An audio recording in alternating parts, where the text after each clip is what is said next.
Data validation in Excel. We'll see a simple example.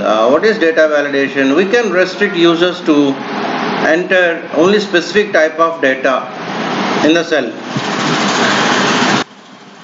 In a class, if a student wants to enroll, then age limit. The age must be between certain date to certain date. If the strength of the classroom is 40, I had to allot roll numbers from 1 to 40 only. I cannot allot more than 40. The person with age above 60 is a senior citizen. So there are certain types of conditions to be followed while doing transactions in regular life. So data validation is the best one for all those things. We'll see a simple example here. In this example, I want to restrict the whole number between 0 and 10 only. If I give other than 0 and 10, we are supposed to get an error. So go to cell C2, go to data tab and data tools group, click data validation. Look at the things clearly.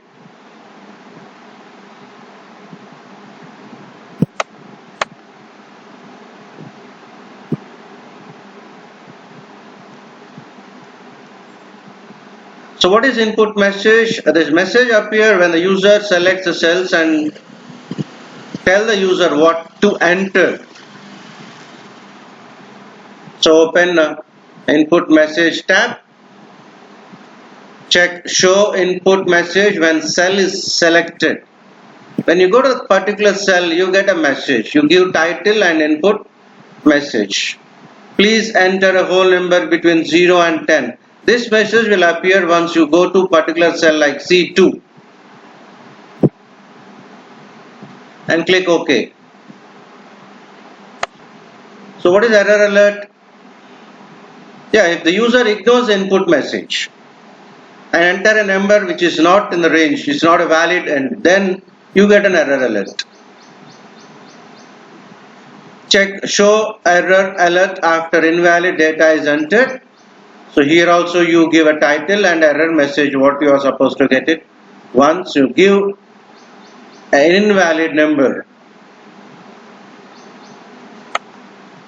Okay, look at this. You go to C2, you get an input message. Please enter a whole number between 0 and 10 and try to enter a number higher than 10.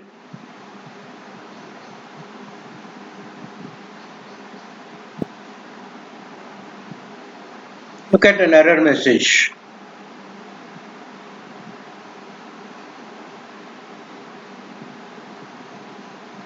We can remove the data validation from a concerned cell by giving clear all.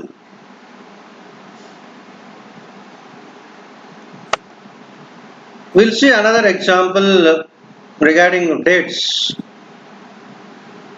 To reject invalid dates, so select the range A2 to A4, go to data validation.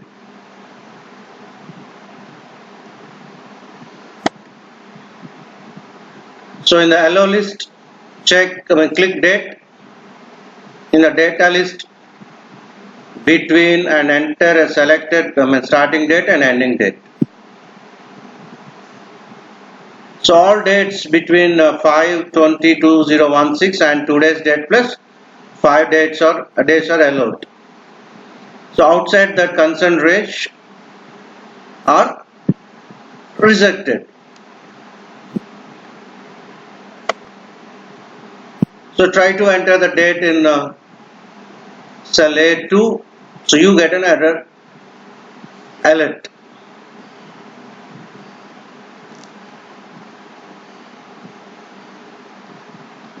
So give an input message and error alert for this. What we already practiced in example 1.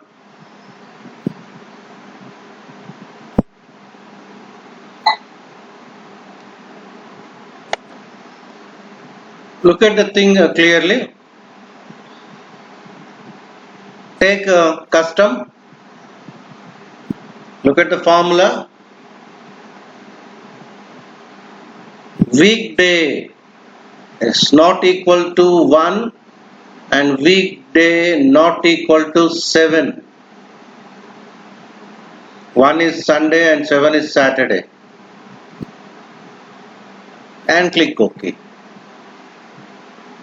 Look at A and AND logical operator.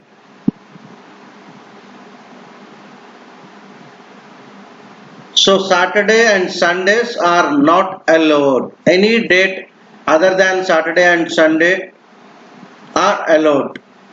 Sundays and Saturdays are rejected.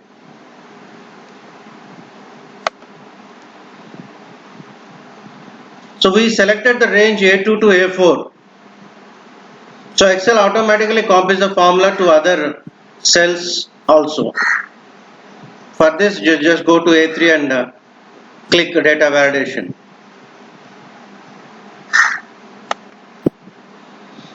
And try to enter the data and you get an error message. So this example teaches how to use data validation to prevent users from exceeding a budget limit. So take the data and select the range.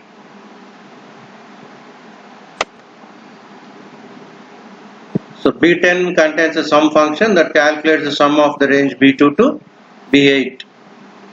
Go to data validation, take custom, and sum of B2 to B8 is less than or equal to 100. That is the condition.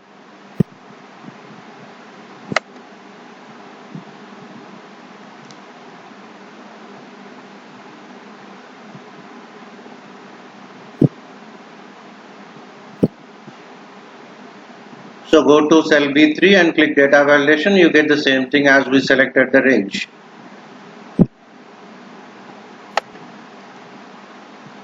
And try to enter some data and which makes the total exceeds 100. Automatically you get an error message.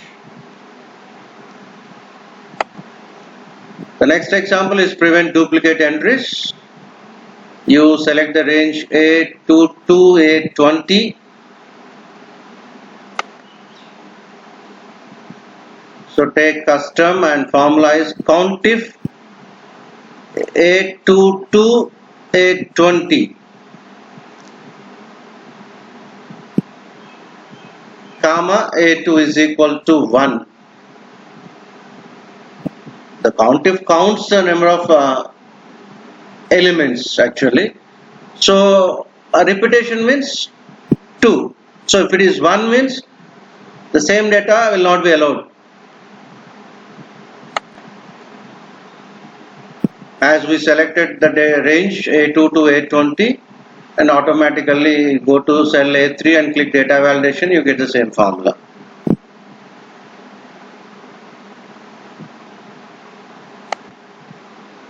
And as usual give some error message.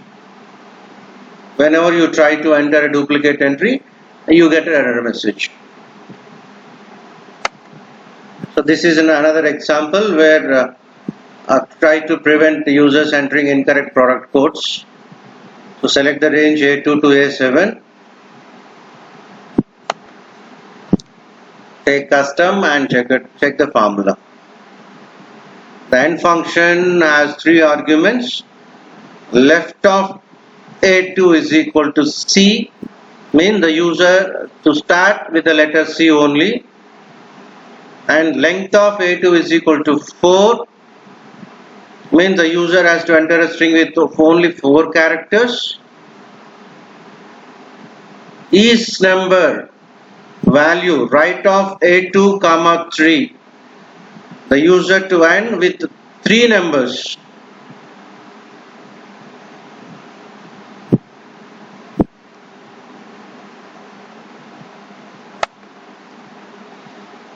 So right of A2 comma 3 extracts 3 rightmost characters from the text string. The value function converts this text string to a number. Each number checks whether this is a value is a number or not, and function returns true if all conditions are true.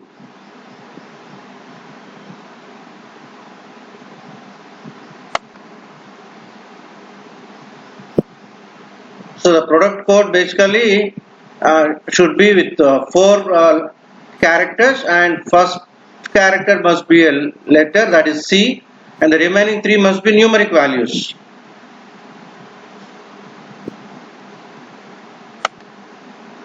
Yeah, another example is to creating a drop down list in Excel. Go to sheet 2, type the items. On the first cell, first sheet, select cell B1. So go to data validation, allow list, and the source is sheet 2. Sheet 2 A1 to A3, that is to be observed. You take sheet 1 and sheet 2 and just follow things. Click in the source box and select the range A1 to A3 on sheet 2 and click OK. Look at the result clearly. You can use shortcut keys Ctrl plus C, Ctrl plus V.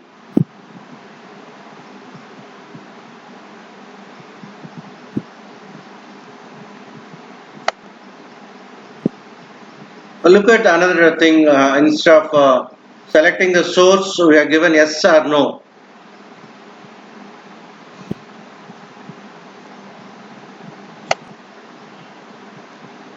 You can also create a drop down list in Excel that allows other entries also.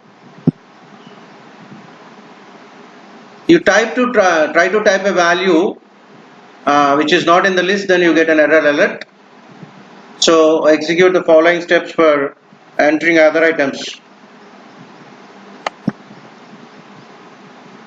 Go to error alert, show error alert after invalid data is entered. Uncheck that, because we don't want error alert to be displayed if you enter other data. Now you can enter any value which is not in the list. You can add even remove items from the drop down list without opening data validation and just changing the things. Go to items and select an item, right click and then click insert.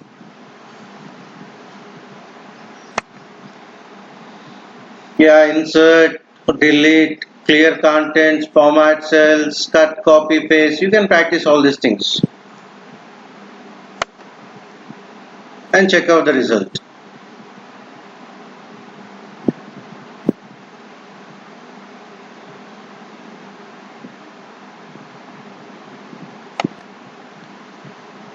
And you can type a new item there. Similarly, you can practice remove, etc. So how to get dynamic drop down list? Means that updates your drop down list automatically whenever you add an item to the end of the list. So go to data validation and the allow box checklist. Click on the source box and enter the formula. Offset sheet 2. The offset function takes 5 arguments. The reference is sheet 2, rows to offset 0, columns to offset 0. Height is count A, sheet 2, and width is 1. Count A counts the number of values in column A on sheet 2 that are not empty. When you add an item to the list on sheet 2, the count A increases.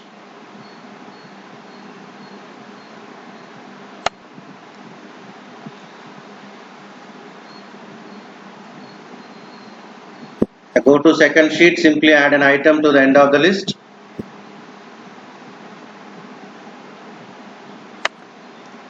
And come to sheet 1 and check the list. And you want to remove the drop down list, follow the following things. Click clear all.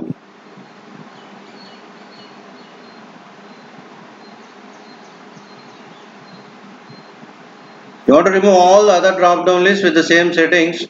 Apply these changes to all other cells with the same setting. You select that and clear all. So what are dependent drop down lists? Look at the example.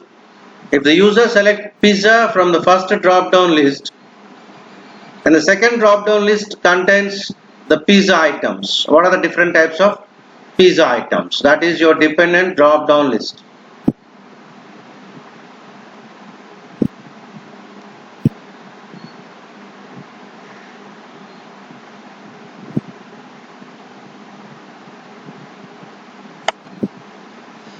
So we'll see the dependent drop down list in Excel. If the user selects pizza from the drop down list, the second drop down list contains the pizza items. So you just follow the instructions here, steps clearly.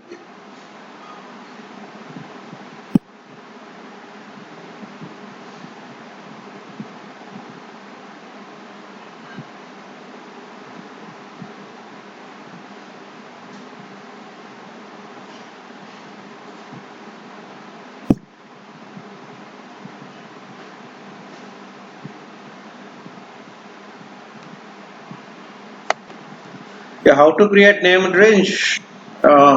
Execute the following steps. Select the range A1 to A4.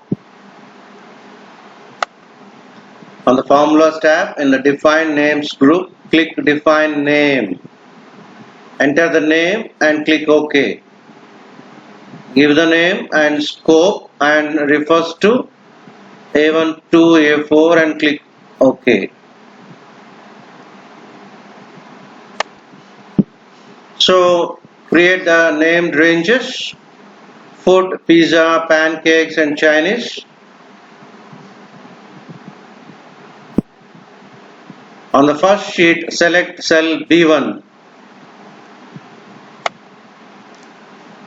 Go to data validation, click the yellow list and in the source box type food. Click OK. Select cell E1. In the yellow box, click list and in the source box type indirect B1.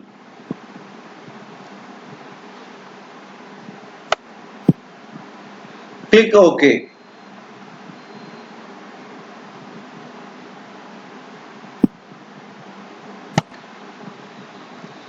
The indirect function returns a reference specified by a text string. If the user selects Chinese from the first drop-down list, it returns the Chinese reference. So as a result, the second drop-down list contains the Chinese items.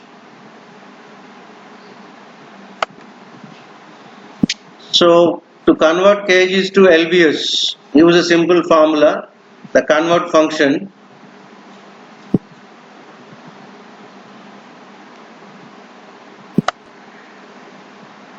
So to convert from kgs to lbs, multiply by 2.20462.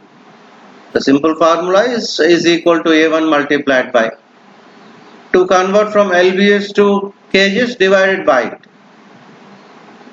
Or you can use convert function to convert from kg to lbm. The convert function has 3 arguments.